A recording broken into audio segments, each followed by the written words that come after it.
出發啦！大家好，我係大美，今日帶大家去一個地方，又靚又平又正，仲係唔使錢添。好啦，我哋唔出發啦。嗱，呢一度咧就係位於曼哈頓嘅對面，你哋諗唔到咧，跟住我嘅步行下啦，睇睇呢度係邊度啦。呢度咧就係叫做龍門廣場。州立州公園啦，佢就係位於長島市，曼哈頓對面嘅長島市哦。好啦，嗱，跟住我睇下呢度對面咧就係曼哈頓，咁樣咧，如果你嚟嘅話，你可以嚟呢度睇日落啦。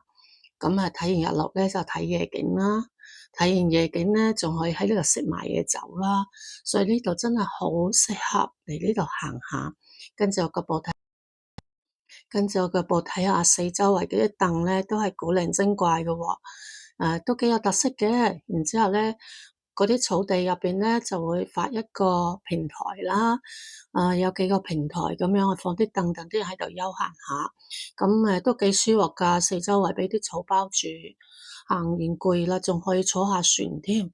坐船咧就係28蚊一位，咁28蚊一位咧，咁佢就去完曼哈頓橋啦，跟住就再去波浪橋啦，兜返嚟啦。咁呢度係佢嘅碼頭，咁佢嘅碼頭咧就係位於嗰個廣告嘅隔離。咁呢度嘅廣告好醒目噶啦。咁嗱，呢個就係碼頭啦。咁28蚊，我覺得都幾值得嘅。如果一個人、兩個人拍拖，我覺得幾值得咯。嗰啲睇個人啦。咁呢度咧就係位於曼哈頓，大概咧就係中城嘅對面啦。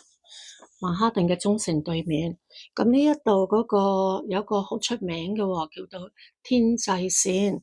嗰啲人一般都係叫佢天際線嗰個公園啦咁樣。因為佢個日落真係好靚嘅。